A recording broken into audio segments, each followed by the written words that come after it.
All right, everybody. This is HF Pod. We're back. Brian, Megan, you have a good and successful podcast when people freak out because you haven't been here for what, a week and a half. We got Yeah. people asking if we're still even a podcast anymore.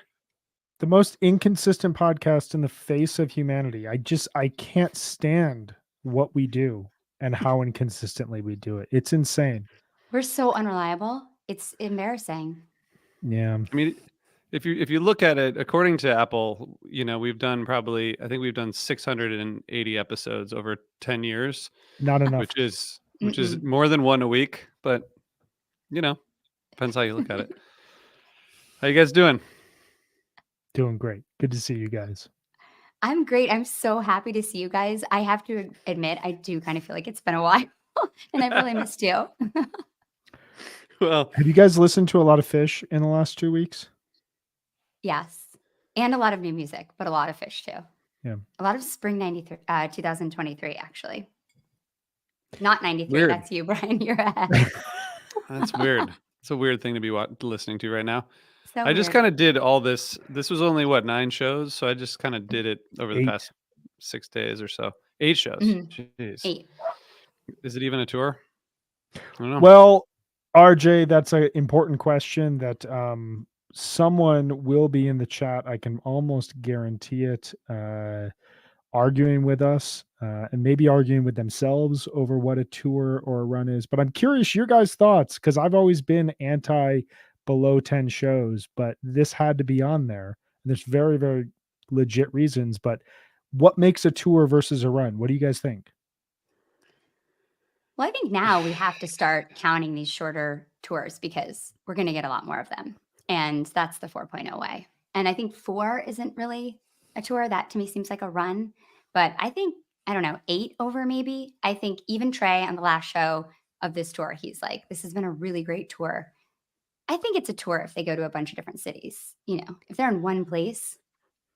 Run. Yeah, Different. we do have to like keep adjusting our expectations. I think anything like for this project, we said 4 was the minimum, right? Because then if we did anything less than 4, then you got every New Year's run and like the island tour. It just doesn't make sense. The island tour is a whole different. It's just a different thing.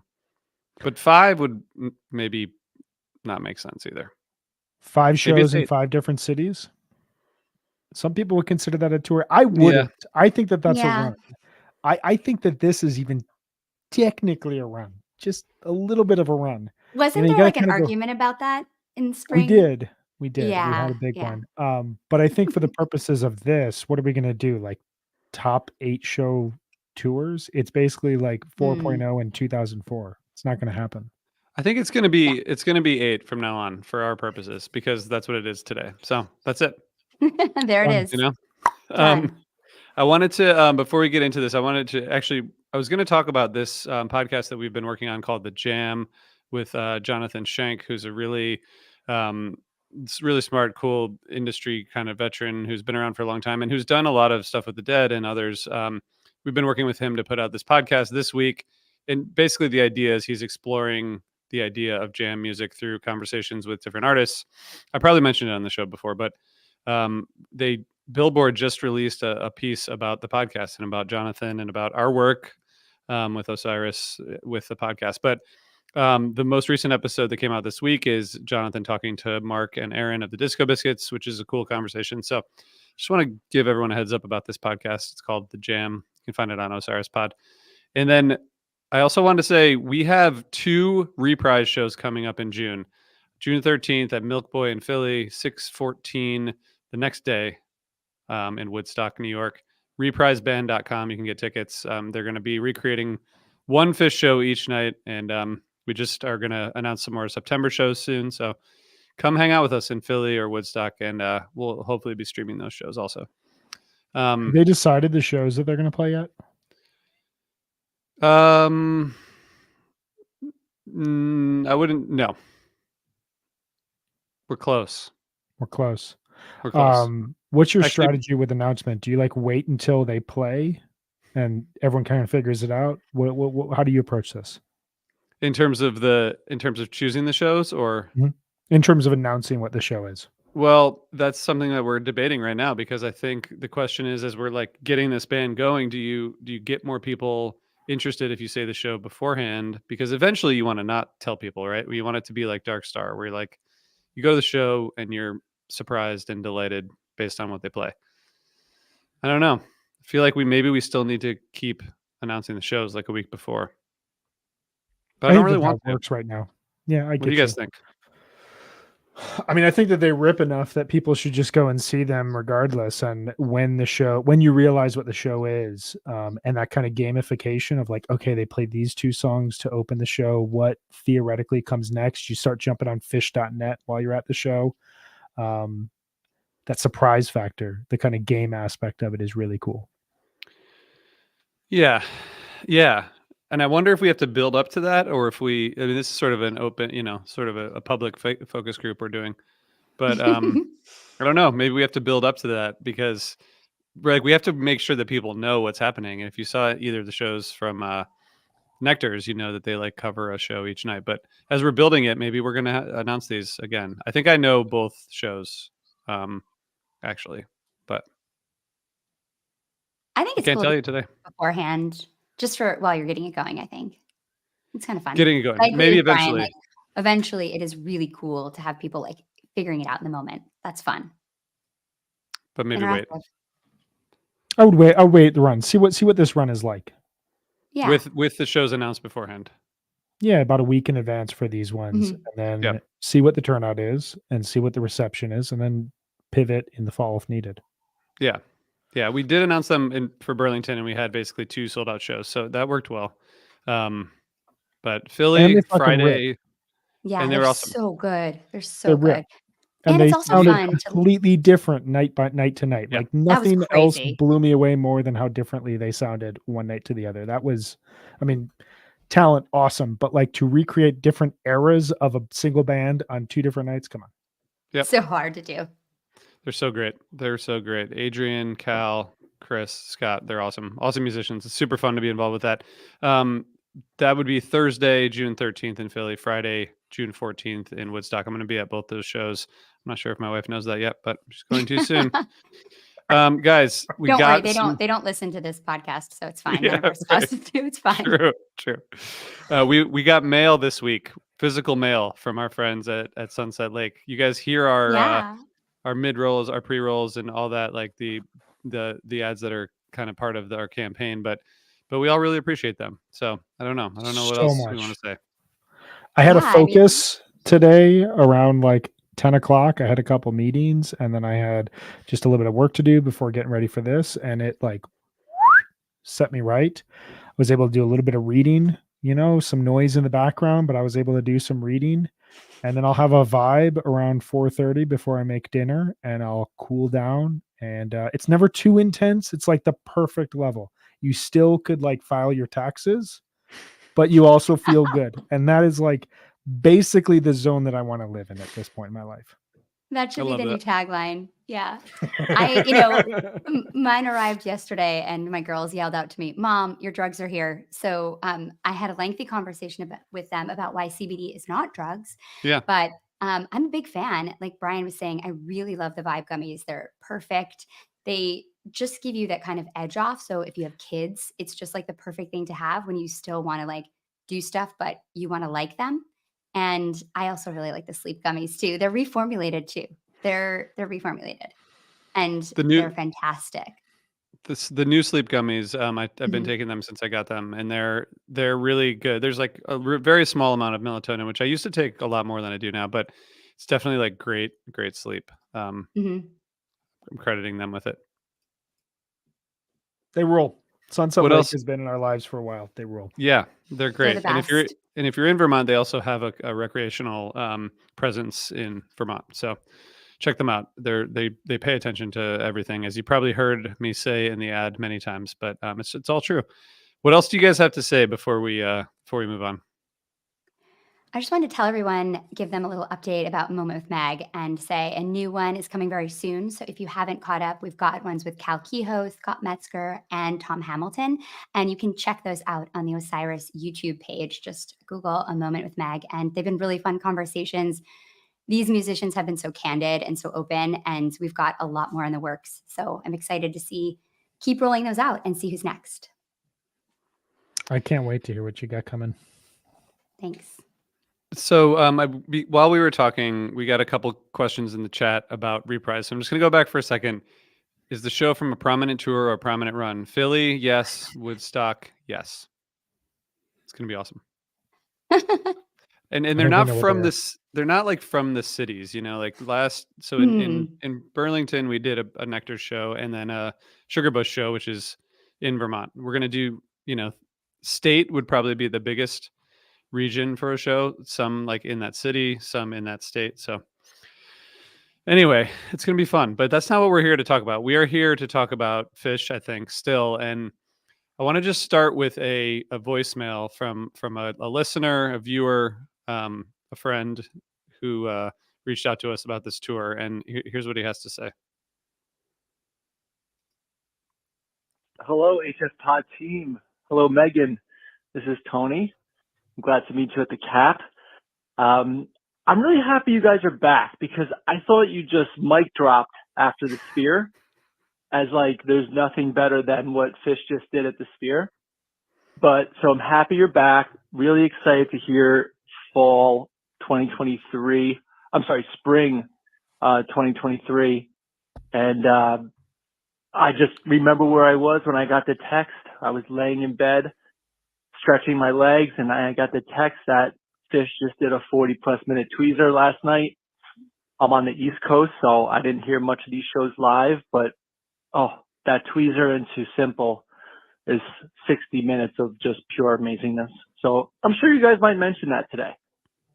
Enjoy, have fun. I'm looking forward to it. I'll probably be listening live.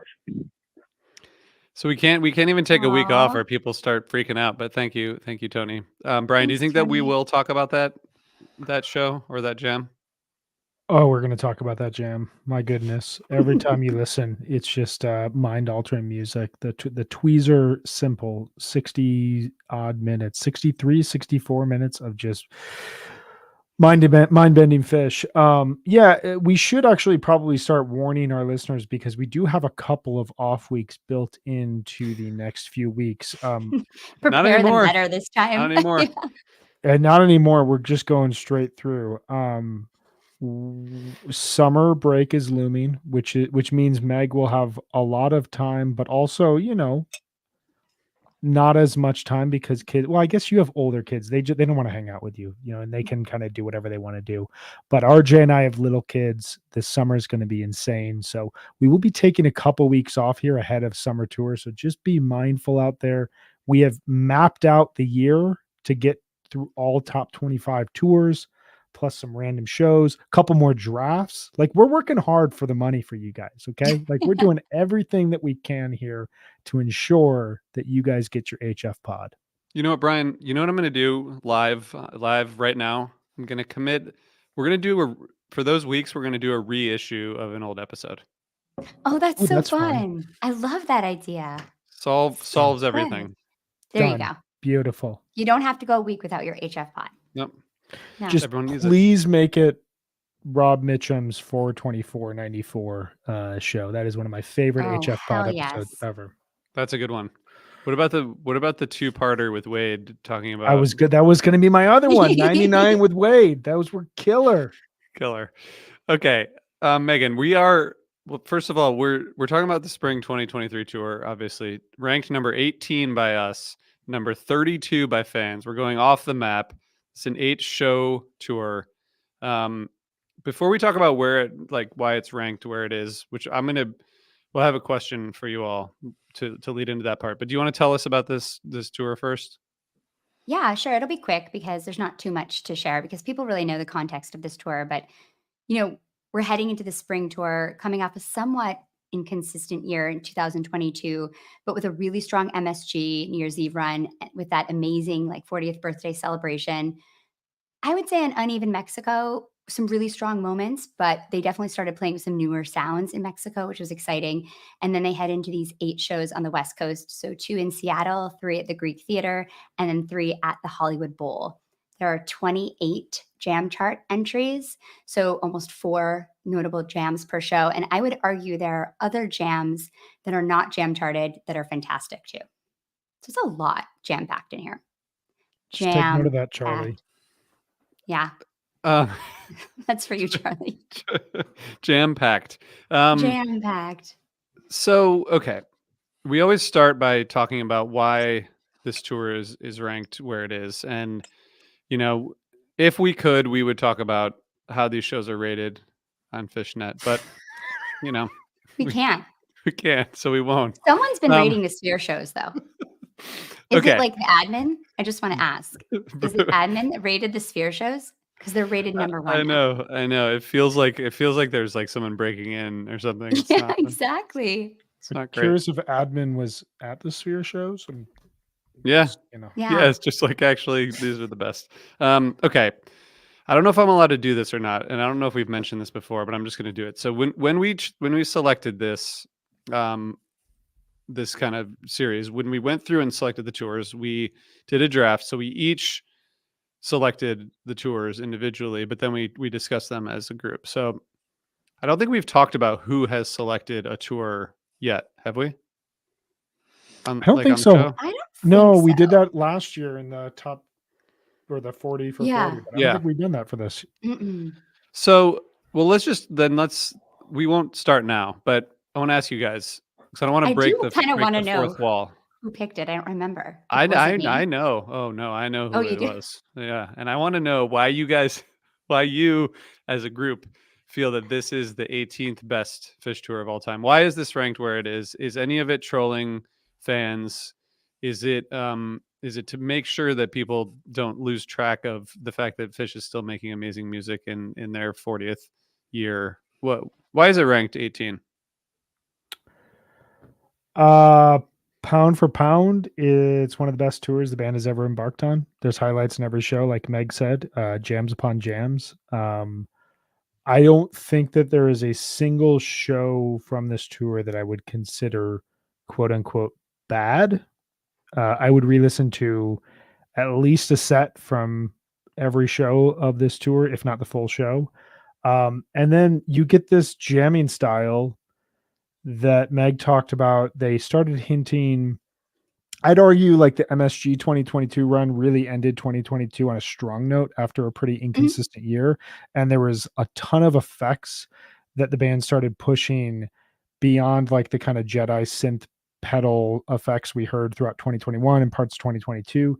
This kind of ambient, ethereal bliss sound that was mixed with like darkness. You just get a very experimental 8 shows that sounds like a fully unified sound, a band completely confident and on top of their game, full communication. And this was coming out of a year that we collectively, some of us, most of us, I don't know, we didn't love and felt that there were things being left on the table. See Alpine through dicks. And then going into Any this show Brian year, went to. any show I went to in 2022, the last thing I'll say is like going into this year, there was a lot of noise in the community around what does Fish have left and do they need to have anything left? And there's a lot of young bands that are really picking up steam and playing with a ton of creativity.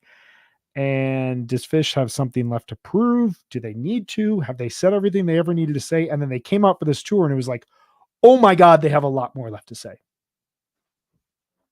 That's my take. I agree. I think the consistency that you mentioned, Brian, is really key compared to Japan 2000, which was right below it at tour 19. There's a level of consistency that is absolutely incredible and doesn't at all compare to Japan. And now there's 23 years later. So obviously there's a lot more playing time together, but still it's just impressive to have this consistent show after show after show. They start off strong and maintain it and build up. And then even after these incredible peaks, they still deliver incredible shows the next day. And even if you put aside the contender for one of the greatest jams, if not the greatest jam of 4.0 so far, which Tony mentioned, it also has an overall level of just excellent playing and connectedness throughout all the shows. The shows have thoughtful setlist construction, great flow, really strong listening, cool new toys, really playful, risky improv, inspired improv, and a willingness to jam. They take so many songs out for a walk in this tour. And I think that if you look at the listener vote is definitely skewed 1.0. Like there's no doubt about it the whole way through. And I think this suffers from the anti 4.0 bias. And I get that. It's hard to compete with a band when they're like hungry and driving. But I would say it's harder to have a really, really excellent tour at this level in your 40th year as a band than it is in your 10th, 11th, 12th, 13th. Like this is a wild accomplishment that it's musically so strong in a band that's 40 years into their career. Like name me another band that can do this or has done this. Well, that's totally fair. And I don't think we should name other bands today here. I don't really want you to. It was rhetorical anyway. Don't worry. I know. Okay. So I think compared to last time we were together here, Japan, it's a good point that this is a much more consistent tour. I was looking at the list and we really only have a handful of tours left that are beyond 1.0. So, there's not a lot. This is definitely the most recent tour that makes the top 25. Spoiler alert, there's not much actually that comes after this. But I guess my question is there anything that you all see in this 8-show run that when you were listening back, was there anything about it that changed your mind when you went to actually listen back to all the shows? Because I was listening back and I was thinking the improv, and I'll just get into like this, I guess, theme. I think the improv, and it was sort of addressed by a listener a minute ago, like they're just having fun and it shows. And I think that's totally true. I think some of the really long exploratory jams in this tour are not that groundbreaking. Like I think we hear a lot of the same kind of, it's like, it's easy to listen to. It's fun. It's like, for the most part, there's a balance between like dark and then there's like uplifting segments in almost all the jams. And there's some places where they kind of go out there, but I feel like one of the themes from the tour is just that it's just kind of like, it feels effortless in a way that's good, but also effortless in a way that I think for some of the tours that we'll talk about later are not like, they're not aggressively pushing the envelope or aggressively trying to, push things. I think they're really like enjoying the music. There's nothing wrong with that, but I don't hear the kind of like edge in these jams that I hear in a lot of other, probably of these top 25 tours. You know what? Disagreement is good on a podcast. Yeah. I couldn't disagree with what you're saying more. I personally find the idea of them just walking up on stage at this point in their career and having fun to be insulting to the band. Like they're not just going up on stage and having fun. Like they do not, do not do what they did at Sphere. You do not do what they did in Mexico. You do not do what they did in this tour, fall 2021. If you're just having fun, like these are deeply serious musicians who are pushing extreme boundaries in rock music, in improvisation, and that takes work, that takes time, that takes commitment, that takes focus. It takes things like saying, hey, it would be better if we reduce the amount of shows we played because we can play better over a shorter period in time. It takes things like, I heard a lot of conflict on stage in 2022. I heard a lot of like, we have this sound that got us some really cool jams, these set list structures. You're absolutely right, Chris. I don't. We've been over this. I'm not really like not here for the fun. Absolutely right. I agree with you on that. Like I felt throughout 2022, like there was this attempt by the band to replay a sound that was working, but also it was kind of isolating one band member, Mike Gordon. Like he wasn't really showcased in any sort of way. And it felt to me like going into 2023, there was an attempt by the band to reincorporate him and to see, all these tools and toys that they now had at their disposal, right there to play with, and that had easily given them these new stylistic approaches in the previous 2 years. What else could they say, and could they take new risks? I'll just bring up like a jam specifically, like the Choctaw Torture for me from April 22nd. There's a moment where it sounds like that jam is about to just like completely fall apart, and Fishman and Trey are trying to figure out where the other two is. And then Mike comes in with this just really jazzy, bizarre riff, and suddenly Trey and Fishman lock in around that. And it felt to me, at least to my ears, like they discovered something in that moment, that this sort of sound could be better incorporated, like this very bass groove heavy sound could be incorporated once again through Mike Gordon, and Trey and Fishman could kind of dance over the top of it the same way that they did throughout like 97 and 98 and 99, but without the overt funk groove approach to it. All of this is to say, like, that is like conflict, and that is like effort to fix an issue that was happening on stage. And they accomplished that throughout this tour. So I don't hear the like, I hear effortlessness at times because it's like ambient type of music, but I don't hear them like not trying to do something. Like I hear them throughout this tour trying to discover what's on the other side. I have to agree mainly with Brian, because listening back on this tour and in the moment of this tour, I was blown away. I think they were bringing like these synth sounds, all these effects, but they were using them in a really balanced way. I think in 2022, you heard them using effects, but like relying really heavy on them, or like, putting them in as like really funny moments. Like Fishman would use them like really kind of in silly ways. And in 2023, you hear them using them in like ambient music, and also just there's some like indie rock feels. There's just this, to me, it's like really, really different sounding than 2022 and even 2021. And listening back to it, I thought just such excellent playing and listening to each other in a way that to me sounded, I don't know, maybe it's the connectedness that sounds effortless to you, RJ. I don't want to like put words in your mouth, but there is a connectedness and a flow to these shows and these jams that I think is pretty phenomenal, and maybe sounds easy or with ease and effortless. But to me, I think there's a lot of like thought and effort, especially like when you look at the set lists. Like I mentioned that they had really great flow, but there's a lot of cool bust outs. The set lists are kind of constructed in a way that flow really well, but also like allow them to stretch out. And you have I think some of the best sets that they've played in a really long time, like consistently, which was so exciting. But I thought that this tour really definitely like lived up to what I remembered it, and it blew me away in the moment. And the theme that I really thought I took away from this is that like the band really went on this year, like we're not a nostalgic act. Like we're never going to be a nostalgia act. Like we're in our 40th year, but we're going to like push the boundaries. We're going to play really risky. We're going to play 40-minute jams that lead into like another 20-minute jam. And we have all this new music and all these new songs. And that's what makes it really exciting too, to listen to, especially when you're listening to the whole tour.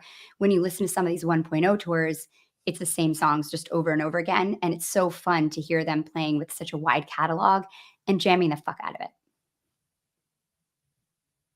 Yeah, I mean that's all like you said. There's no wrong answer, except for mine. But I just No, you're there's not wrong. something there's something about the sound that is maybe. I guess, for example, let's just talk about the tweezer for a second, and then we'll go back and dive in Cool. more deeply. Yeah. That's later. the one where like the whole sound is in. So I think that's a good. Yeah. I think so. Compared to other tours, I'm trying to think of like a good example to compare another tweezer to compare it to. Some of these jams will go by, like 30 minutes will go by, and I've sort of like lost track of them. Mhm. And I think for me, there's not a and I don't know exactly how to explain it, but there aren't a lot of like attention grabbing moments in these jams for me. I think they like there's a lot going on, and you have to really pay attention, and maybe that's part of it, is like I'm not good at that. But I feel like a second or third listen through, then I start to like hear all the very there's a lot of subtlety, I think, in these jams, and there's not a lot of, I think, like Edge. I feel like there's some of these jams can just kind of pass me by after 20 minutes, and I'm like, oh shit, that jam's over.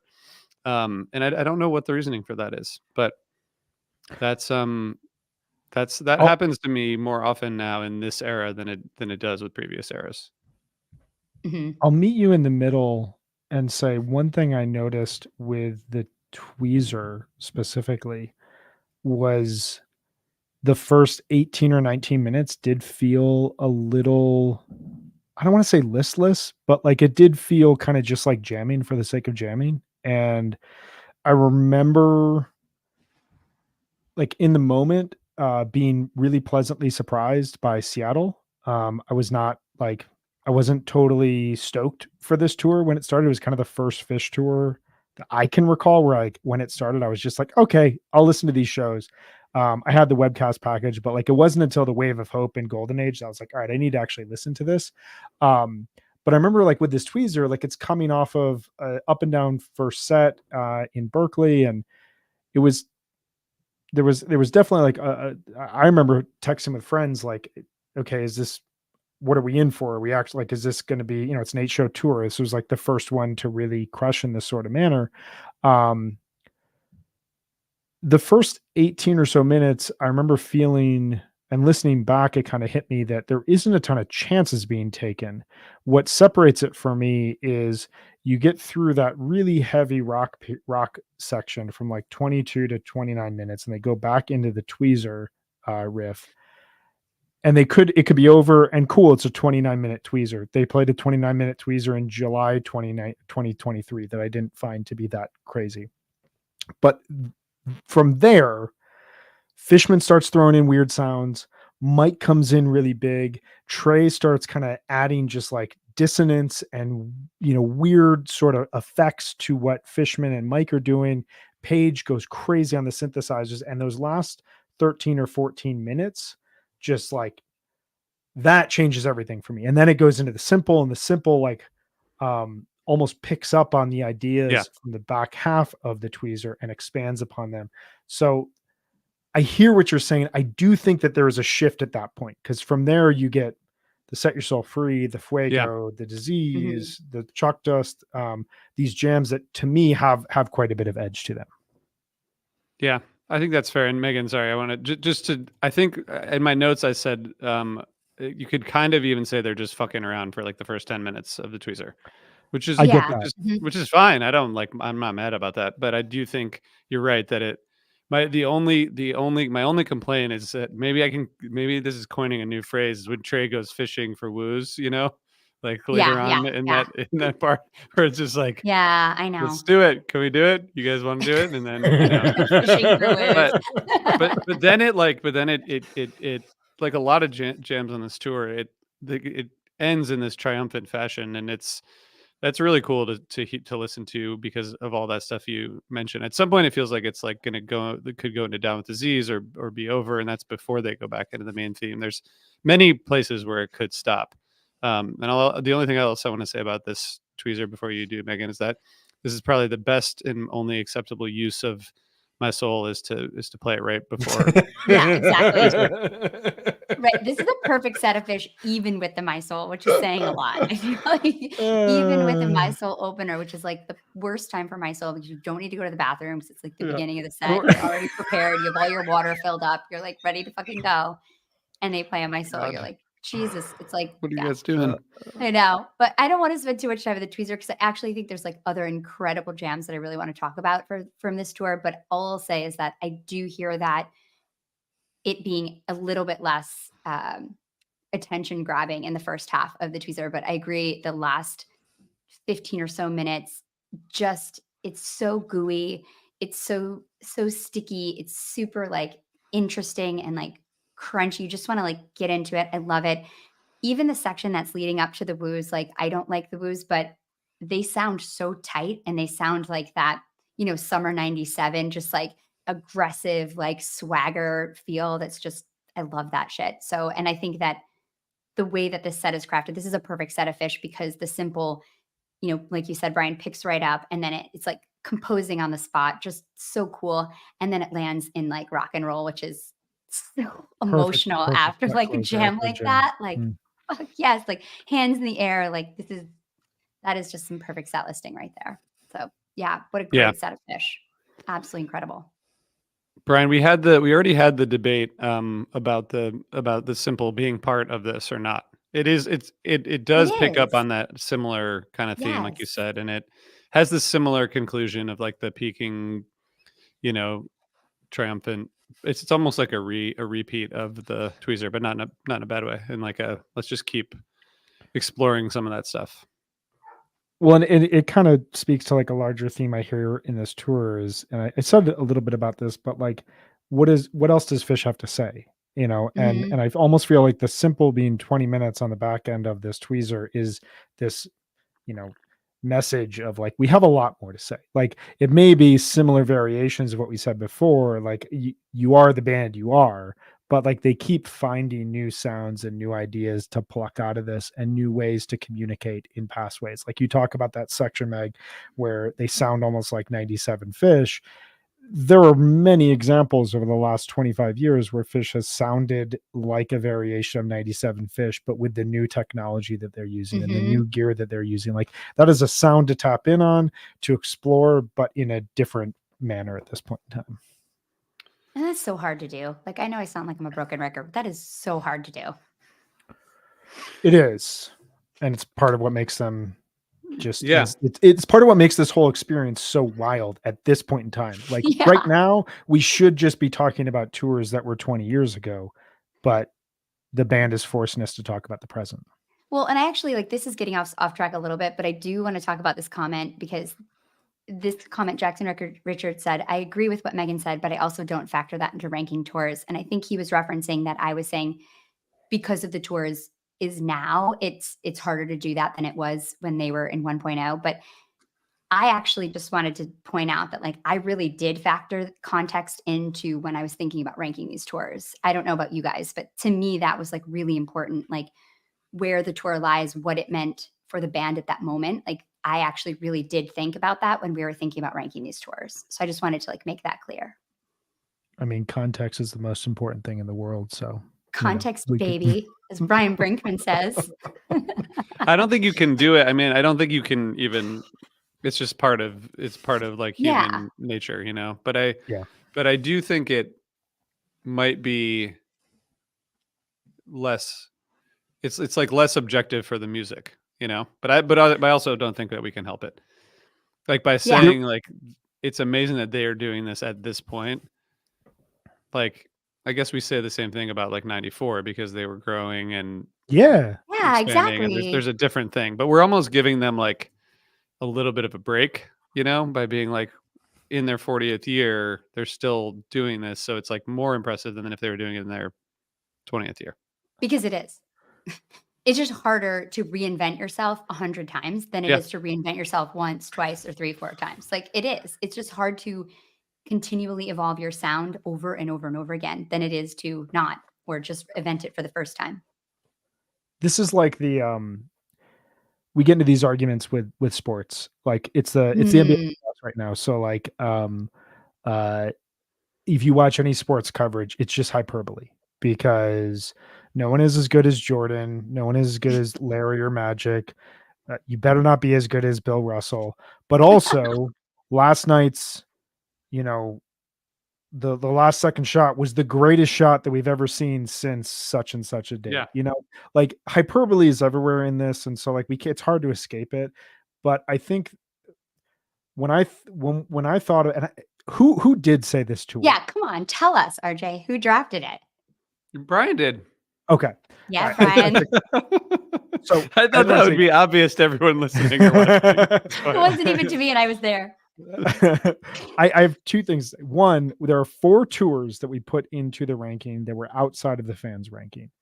This is the 3rd of 4. Okay. So previously we had 1992 spring, which the fans rated as 34. We put that in because of context, because that Yeah. tour takes them around the country and back. And while it's not as bombastic as some tours from a jamming standpoint, it shows an element of growth and an element of the band figuring out their sound and who they are, which directly leads to the 93 growth, 94, 95, so on and so forth. 2018 fall tour, we put in there similar to this tour. It is a compact, brilliant, sonically unified tour that also features really extended wild jamming, Casual Vox, which kind of reinterprets and skews the Halloween set that had already been reinterpreted just 5 years prior. That tour, to me, I think context matters. If that tour is in, well, if that tour was in 2010, I think it'd be ranked the same sort of way. Like, it's just a really, really strong tour with excellent jamming and high quality shows.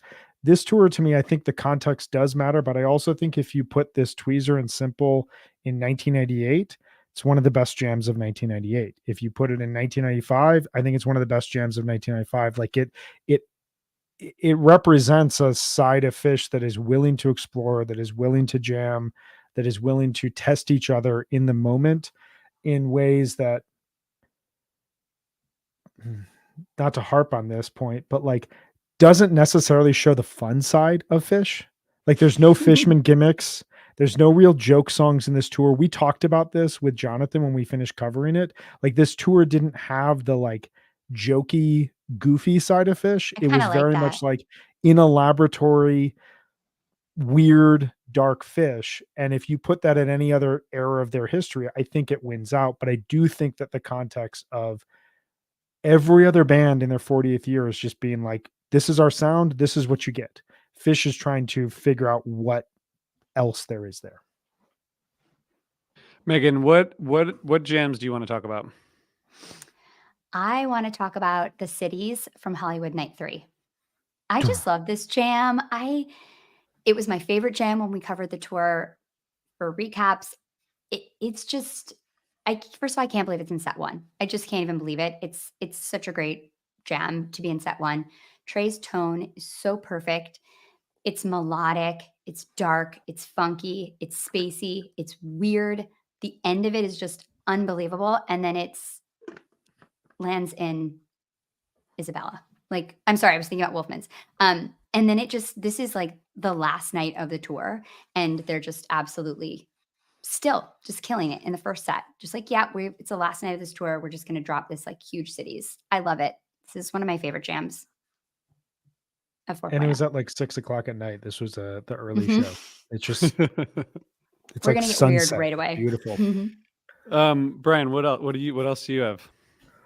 The 419 Set Your Soul Free ended up being one of my favorite jams of last year. And, you know, that and the Fuego from the previous night are kind of similar in the sense that they jam thematically off the song, but then around 15-16 minutes just make a nosedive into the darkness. And it's kind of a metallic industrial sounding jam. It's really propulsive. It's got this like repetitive nature to it that like it just kind of gets, it's drony and kind of gets stuck in your head. It's a space in music that I just love. And I remember hearing them play this, and I hadn't heard them play this type of music since, outside of a couple jams from summer 2022, since like Mexico 2022. And I hadn't really heard, like, this is a darkness that Phish kind of last got into in 2.0, and you all know how I feel about 2.0. I'm here for it entirely. But I love them tapping into that. You know, Phish is such a bright and happy band sometimes, and when they go into that weird space, I'm totally down with it. And this Set Your Soul Free just really taps into that and kind of showcased to me the light, ethereal nature of the tour combined with this dark industrial distortion. What about you, RJ? Nice. I mean, I think the Wave of Hope from the first night of Seattle is really is really kind of representative. I do think that the whole tour kind of changes after Seattle, or at least after like the first night of Berkeley, and they kind of take another step forward. But that it's like halfway through this. I mean, first of all, to be out on the first night of a tour on the West Coast and have a 20-minute jam opening the second set is pretty amazing. So sick. Yeah. And Trey just like halfway through. I mean, it just doesn't feel like they don't feel like pressured to do anything. Like they kind of take their time, and Trey gets like halfway through, gets this little like just starts kind of like doing this chord vamp thing, and then it just kind of like Fishman keeps pushing, and then it just like it goes for another 10 minutes, and it's a really great jam. I also noticed that listening back, Fishman's like on the snare a lot during these jams, which is like sometimes it works and sometimes it's just really like distracting. Yeah. Have you noticed? Like, did you Yeah, guys notice that? And I don't know if Yeah, it's there's always like like a- that, but it just feels like there's this times when it's just like, and I'm like, what are you doing? Where it's like Well, and I almost think like he would be on the ride normally or something. I'm not really sure. Mm. I think it adds to like the lightness of some of these jams in a good way, but I also know what you mean where like it sounds like something kind of like tapping against your brain a little bit throughout some of Yeah. these jams. Yeah. Because there is space, but like this, the snare doesn't have a ton of reverb. Like it's just it pops it. And Yeah. I will say as well to that point, I think that these were the first shows that Vance Powell was doing mixing on. Hmm. Oh, There is a right. Yeah. distinctly different sound to these soundboards than even Mexico previously, like just 2 months prior. Like these are some of the best soundboards I've ever heard from this band, especially the Berkeley shows. Like you Yeah. sound like you are on stage with the band, but there's no distractions, but you still hear the crowd in a way that like Mhm. so many mid 2010s live Fish releases, the crowd was kind of turned down, and here you can hear them, but they're never distracting. They're just adding ambient noise in the background. It's just, whew, I am here for these boards, man. Yeah, that was after we couldn't hear Mike. Like we did not hear Mike in Mexico. We didn't hear him in New Year's. Like it was a necessary change. You're absolutely right about that. I will say I also think like the 419 the AC/DC Bag and Runaway Jim both in the first set getting like really pushed out there, like old songs that are just, you would definitely not expect that, and there's like one song in between them, but both really strong versions that are really fun, and have all the things that you've described, Brian, in terms of the sound. But it's cool to hear some of the old songs, like it, because it's early in the first set. Like you don't, I think that's when they're really comfortable, when they can just kind of push some of those songs that they could otherwise just kind of run through. Anytime you get a jammed out bag, it's good. Yeah. And that kind of reminded me of the feeling. We're going to talk about this tour in a couple weeks, months, probably at this point. But when you reach Santa Barbara in fall 2021, and they open the show with a 20-minute Pebbles and Marbles, and you just kind of had this sentiment of like, okay, every show is going to have a big jam and it's going to pop up Yeah. everywhere. Like I remember when that Bag and Jim happened, being like, okay, like I'm not speaking for the community here. I don't need to worry anymore. Like the band is just on, and I can just enjoy this. Okay, what other jams do you guys want to talk about before we take a break and then get into our representative shows? I did Meg, just what do you want to got? talk about, that Wolfman's into Isabella. The jam in that Wolfman's from Seattle night 2, second night of the tour, and a perfect first set. My gosh. And this great jam in Wolfman's, really pretty, really effortless. Drop into Isabella. Afterwards, you've got Trey saying, that was fun. And, maybe that's kind of like what you're feeling, RJ, is because they are having fun. Yeah. Even though they're working hard, but they are having a lot of fun on this tour. And moments Agreed. like that is when, to me, you really hear it. There's so many good first sets on this tour. It's really kind of nuts. We're going to get into a really good first set when we talk about our shows. And I have a show that has an amazing first set, but I will share the 421 Down Disease, which I don't think gets enough praise and Mhm. love for being just kind of sinister and groovy, and has a really killer riff that just gets built upon and then descended and then built upon, and just really cool stuff. 21-minute ho hum Down with Disease in the second set. Cool. Like you can literally set your clock to it, but like, man, go back and check that out if you haven't listened to that in some time. Really emblematic of, the Greek gets the all the praise, and rightly so, because of the tweezer, and then like you had these big gems off of it. But man, the Hollywood Bowl Run is just stacked, and this So this good. disease just it's a full Yeah. package fish jam. It's got everything that we've been talking about. It's got dark, it's got light. Mhm. It feels like it just kind of like you go in and out of both, but with Yeah. Mhm. with like light and then darkness and then more darkness and then light again, and it's yeah, that's a wild one for sure. It's the love, the light, and the darkness. That's It's the trio. everything. The It's darkness. everything. I, It's I, everything you could want. I want to tell you my least favorite song I listened to on this tour, Ooh, which what is is it? the David Bowie from the night 2 of the Hollywood Bowl.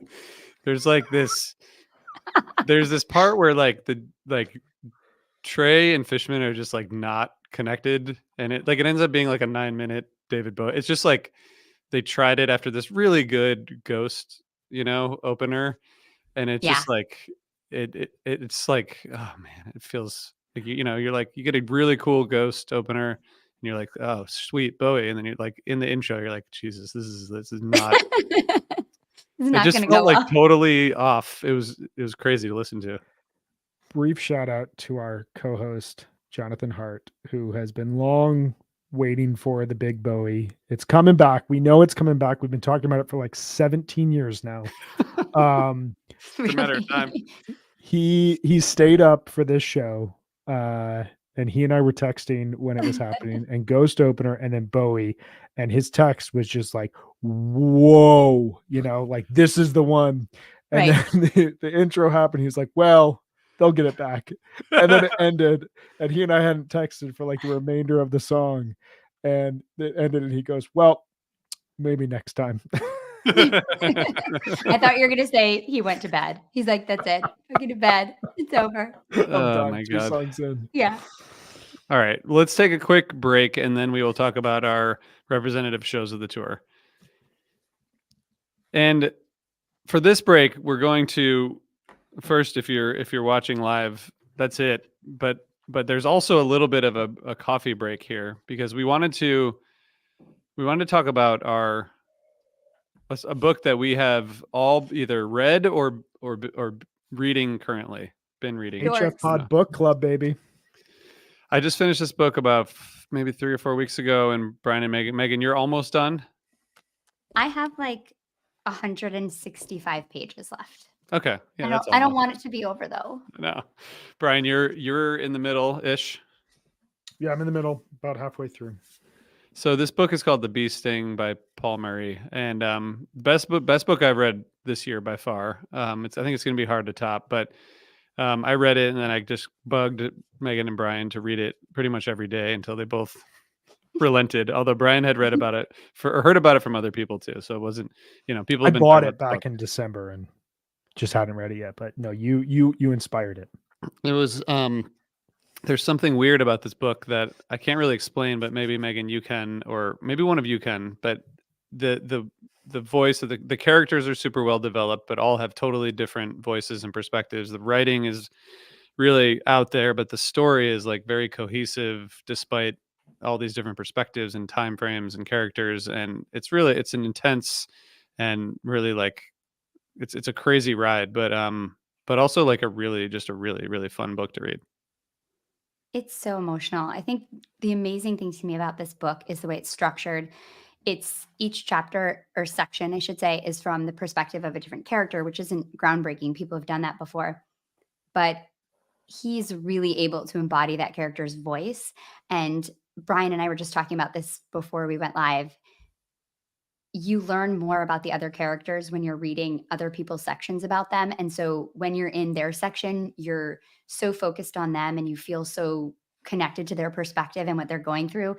And then you read about that from someone else's perspective and you're immediately like, oh, fuck, like that changes everything about how I saw that perspective or saw what that person was going through. And so as you're going, you're building your construct of these characters and it's becoming kind of more three-dimensional as you're reading because you're seeing it from all the angles of everybody.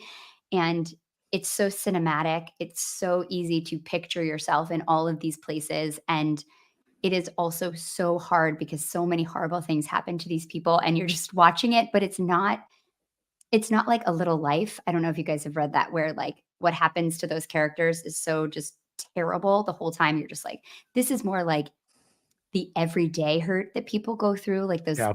tiny things that happen that just kill us slowly. So it's almost like worse. I Yeah. absolutely love this book. Yeah, I read towards the end of 2023 Jonathan Franzen's Crossroads, and this is kind of the Loved it. this is yeah, and you know, his books are I would say are the closest to this book that I've read, where it's a family drama, like you said, Meg. It's a lot of everyday pain and everyday challenges that can usually get kind of like brushed aside, like, oh, shit happens, you know. But when you're in it, it's everything. And Franzen always has done a good job of jumping from character to character within the family, and so you get the full perspective, and so you have that structurally. So if you've ever read any of that, it's similar in that sort of standpoint of like, you're going to meet different characters throughout the book and see a whole segment fully from their perspective. I don't know, and I didn't know that much about the like how really awful the financial crisis was in Ireland. Obviously we had it hit really hard here in America, but like if you just Google Irish financial crisis 2008, there's like a graph I found of how much the economy dipped across first world nations, and Ireland is like 30 or 40 points below the rest of continental Europe and the United States, and their Damn. recovery was longer. Like, it was brutal what happened. And this is set right around that time where the economy is crashing and it's having drastic impacts on people's lives. The thing that is fascinating about this book that I keep just like mulling over in my head, it says it on the jacket, so like you'll get the perspective here if you just like pick it up on a bookshelf. But is this idea of like, how far back do you have to go to figure out where everything went wrong? Yeah. And it is something that like, Yes. Yeah.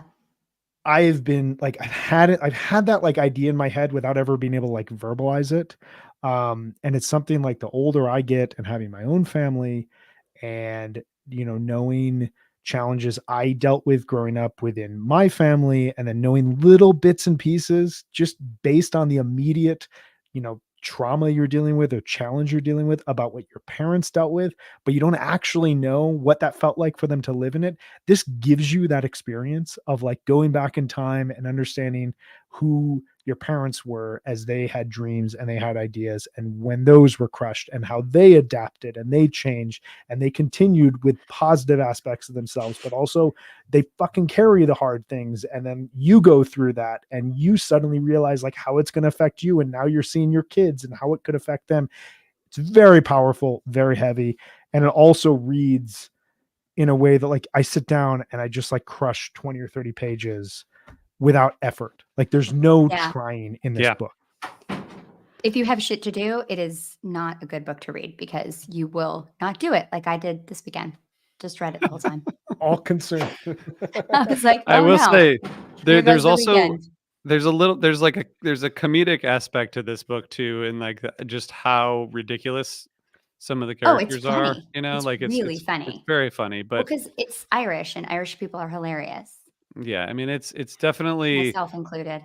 yeah, it's a good point about going back. I mean, like just the title itself, like you know, throughout the book you kind of like learn more about it. It's like, to me, it's like you take this very simple idea of like a family with teenagers going through like the financial crisis, and then you like every section it gets like further and further into the problems and where they started and why, and it's like sad and funny and really and great. Man, And how really much awesome of read. life is like based on decisions that we don't really even realize we're making.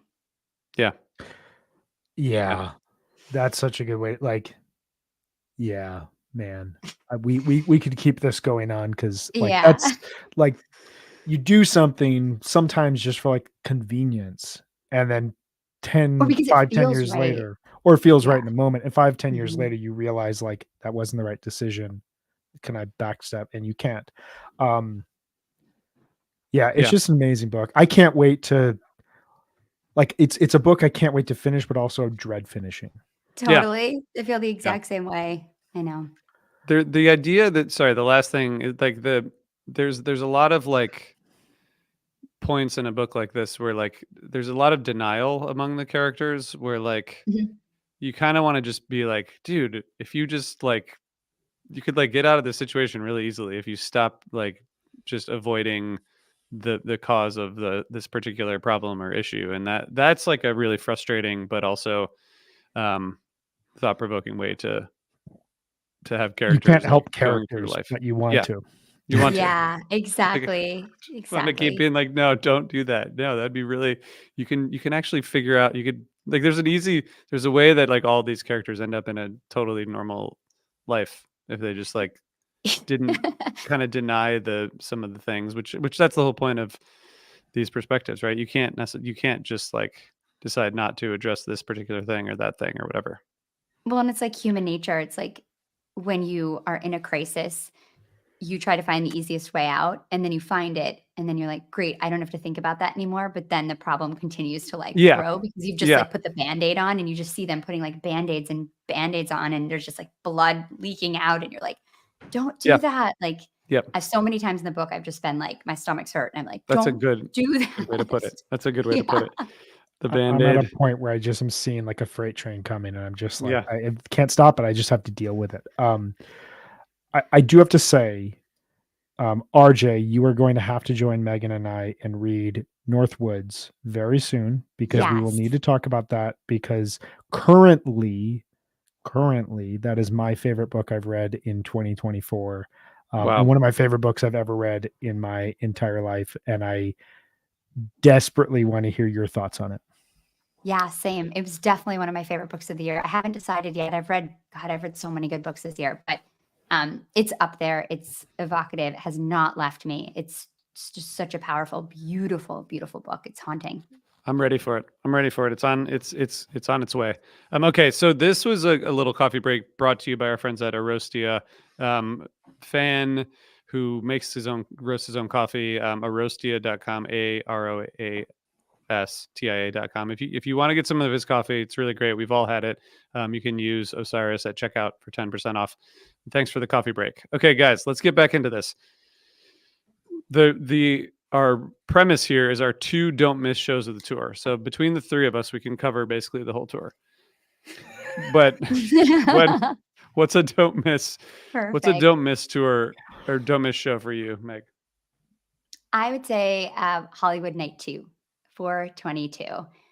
Amazing set list, cool jams, great energy and flow. This is just an absolutely perfect show. I think you've got in the first set, you've got Split Open and Melt. It's almost like 15 minutes, searching, patient, weird, not melodic at all. You've got that Chalk Dust that we talked about earlier. You've got some of my favorite jams, 2 of my favorite songs that like I don't think get enough like love by like people who really love cool jams, like 2001 and Sally. They rip in this show. They're like funky, they're jammed out. Synths got in there. This is a great Sally. It's just a really, really, really fun show. There you go. It's funny because I agree. I think it's a great show. But now I'm thinking about everything that you were saying, Brian, about fun. Like, I'm not sure if these shows are fun. I mean, they're fun if you're there, but like This 2001 with 2001 Sally? Sneakin' Sally it is fun. That's but fun. That's it is so fun. fun. But I'm saying that there's like now They're I'm questioning interesting. everything They're that I like- was thinking earlier. They're like smart. They're smart fish. Yeah. These are not light beer shows. No, This is like 2001 Sally, They're but it's heady. not just like let's vamp for like there's like really cool ideas in both of those jams that extend. Yeah. It's awesome. It is. heady fish. It maybe is the most fun show of the tour in that way. Yeah. I It's can see also that. got that first set that is so old school. Yeah. Like Yeah. the first set, you're just like, how many another class, like legit classic Fish song is being played. It's an unbelievable set list. That And was then so good. that Chalk Dust, man, like big shout out to John McGar and Justin Bruce, 2 of my favorite people to talk music with. I've said this before, but it's worth repeating. One of my favorite things about music is being wrong. and then realizing you were wrong and learning something new. I felt like this chalk test was a fucking mess in the moment. Like there's a point where it looks like Trey looks back at Fishman and is kind of annoyed. And then I didn't have it high up on my list last year, and I kept getting flack for it. And Justin and John broke it down perfectly that it's like, this is weird 70s miles jazz fish where like they're off the map and they are just jamming and throwing ideas out there and hoping that they reconnect almost the same way that like 73 Dark Stars would be, where it just gets so weird and out there, and then they figure it back out, and the back half of that jam is stunning stuff. So like big shout out to being wrong in music. What a vibe. It happens. It happens. I want to talk about the night 2 of Berkeley. First of all, the first night of Berkeley was on a Monday, so which is just kind of crazy. But then you come back on the show after the show. It's like it could have easily been like a just maybe a little less energy, maybe like recharge, maybe keep it simple. But this first set, like Olivia's Pool opener is really fun. Nice 7 Below jam, and then this like anthemic huge bathtub gin, which is just amazing. What a great jam. I really love that first set, and then they go, I think it's like 25 minutes almost, and then the song that opens the second set makes me think, in this version anyway, that it's not a horrible song, because The it has a song is jam. horrible. The jam is cool. The song is still, but the jam is really good. And then you talked about the Fuego, but there's a Kill Devil Falls into the Fuego, into Light, and then it all ends in Lonely Trip, and then the Howling picks it back up, and there's a Farmhouse number line to close it out. It's a really, really great show. I really love that show. I love the show too. That gin, oh my God, like washes of sound. It's just like so layered and galloping. It has such a drive beneath it. It's just absolutely beautiful. It might Yeah, be like they- the best song for them to jam. It might be the best Yeah. jamming song. It's like, because it's like, it's upbeat, it's high tempo. It like encourages this like pushing forward, There's It a just, driving sense. Yeah. I love it. Great PT user KC Sublime. Shout out, dude, if you're out there and listening. I think he's a Colorado guy. He built like a spreadsheet in 2009, 2010 to try to find what is the most consistently great fish jamming vehicle, and he was gin. And That makes sense. I've never tested the evidence, but like it's really hard to dispute, because even if gin doesn't go someplace weird like it does in this jam, it's still just like the most fun type 1.5 euphoric mid set 15 minute jamming song you can get. Yeah. Yeah. It's a classic. What do you got, Brian? Well, you guys stole mine. No way. Those are your top two. Those are my two. I mean, I don't Fuckers. think that there's a bad show in this tour, but like I'll just reemphasize both of these. Like, yeah, 418, you've got the Olivia's Pool, 7 Below, Into Maze to open things up, and then Mist, one of my favorite ballads, and then a gin. I remember like going into this show kind of expecting an off night, because they'd played 2 good shows in Seattle, and then you have this monster tweezer, and it kind of was the show where I stopped thinking that there would be an off night at all during the tour. The Fuego was always one of my favorite jams of last year. I kept returning to that throughout the year. Ended up really high on my overall list, and then 422. Yeah, amazing first set. Classic songs. Bowie and Harry Hood midway through set 1. Split Open and Melt. I think I had this as my favorite Split Open and Melt of last year. Is either this or Nashville. This one is a little bit of like a cleaner approach to Split Open and Melt. I think it's because it's a little bit light still outside. They don't go super into the dark and into the netherworld, and so as a result you get this kind of almost like 93 94 approach where like it's very guitar heavy. It's not really effects heavy. Pretty cool. Leaves being the only new song in there is a really fun feel, because that sounds like David Bowie proper, like a ballad by David Bowie. And then set 2 is just like parts of it look like a little bit of a mess on paper, but it works really well.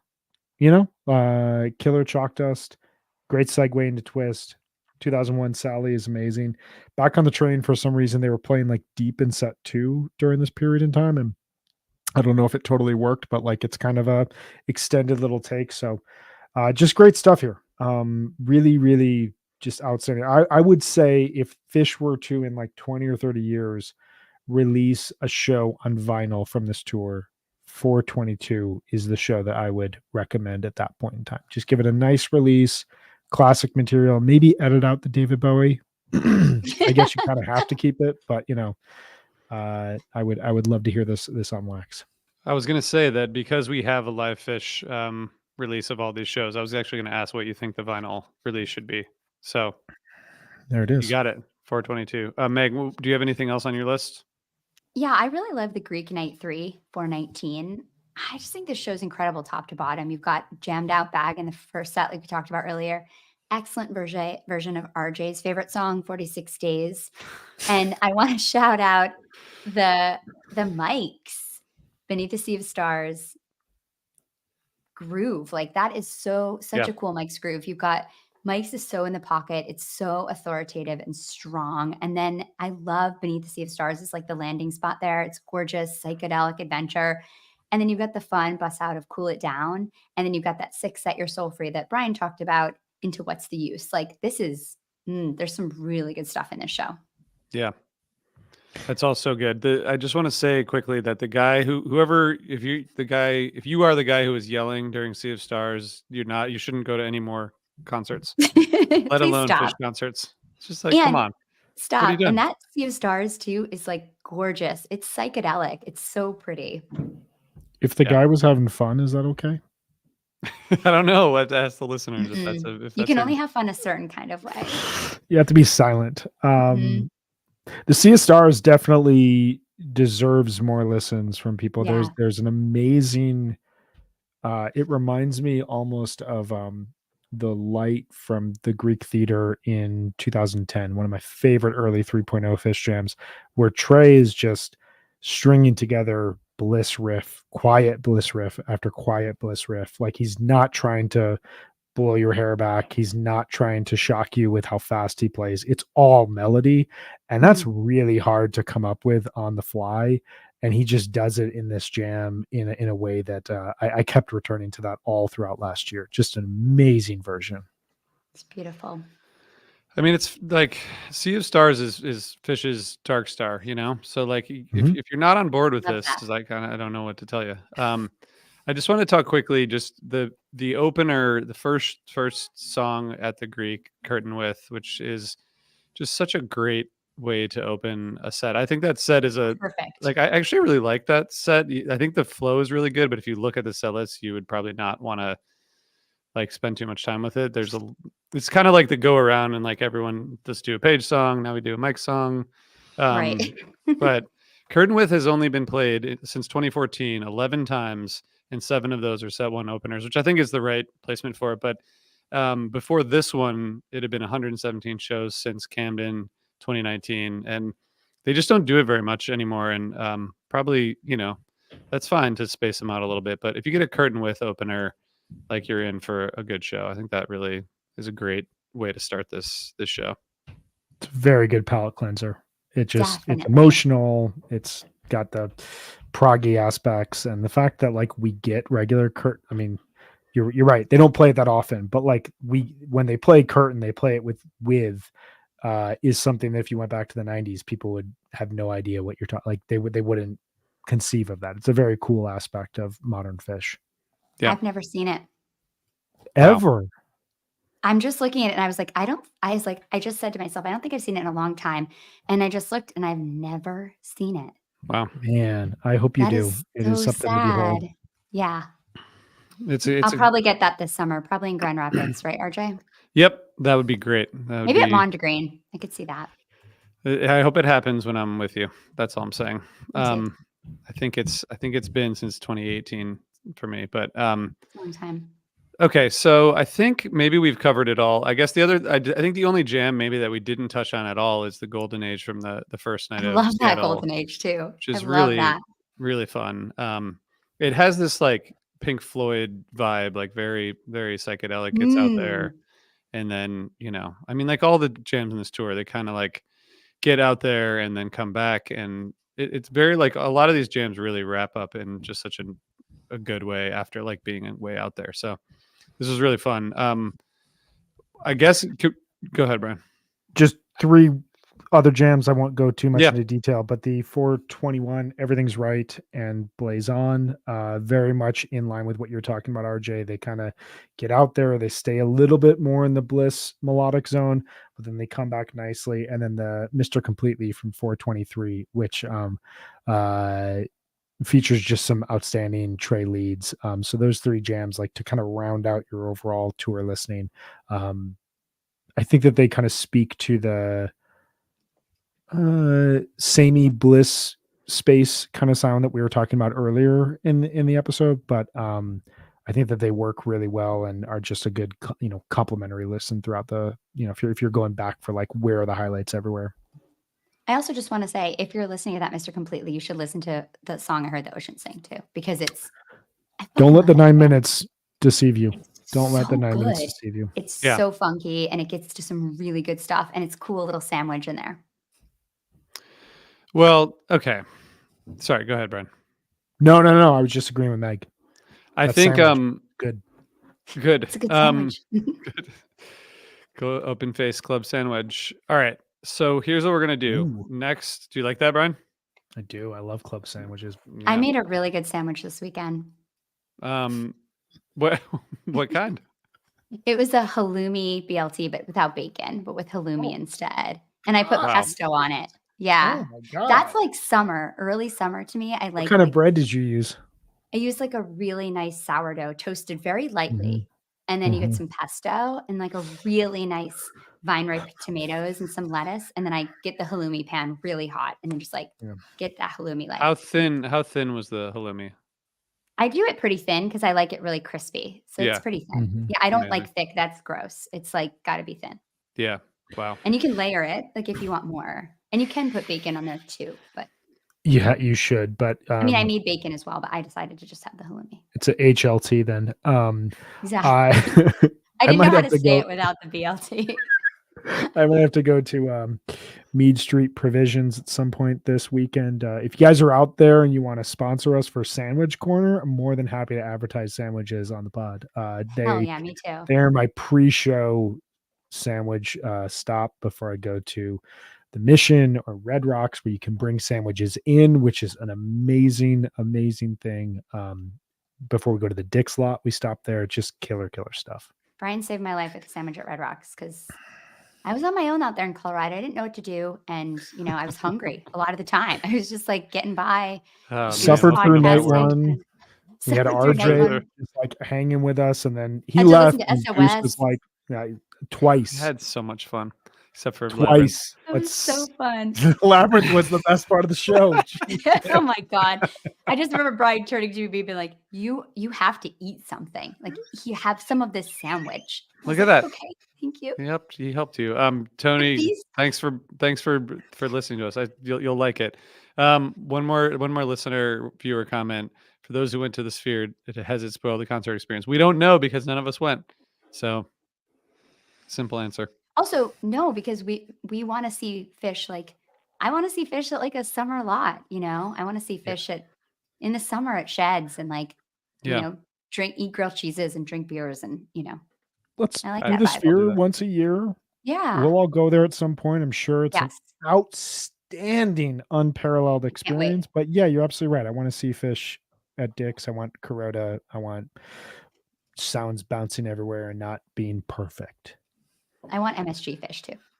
That too. Well, guys, I have to go because we have to cover a tour next week that has 71 shows, which We're I don't so even have pumped. to look. I don't even have to look to double check to see if this is the most number of shows that we'll it's the most. cover. Absolutely. We're going to take the time machine back exactly 30 years and end up in 1993, spring 93. Yeah. It's called winter/spring 93. I think we should just call it one. It's too much. Just call it both. Well, Yeah, it starts in the called winter, spring. to be completely No. fair. Covers Like, the it's whole just- country Because it's many like half times. the year. My God. early February until Driving now. back and forth. Like Yeah. remember That's where you guys insane. were at in early February of this year.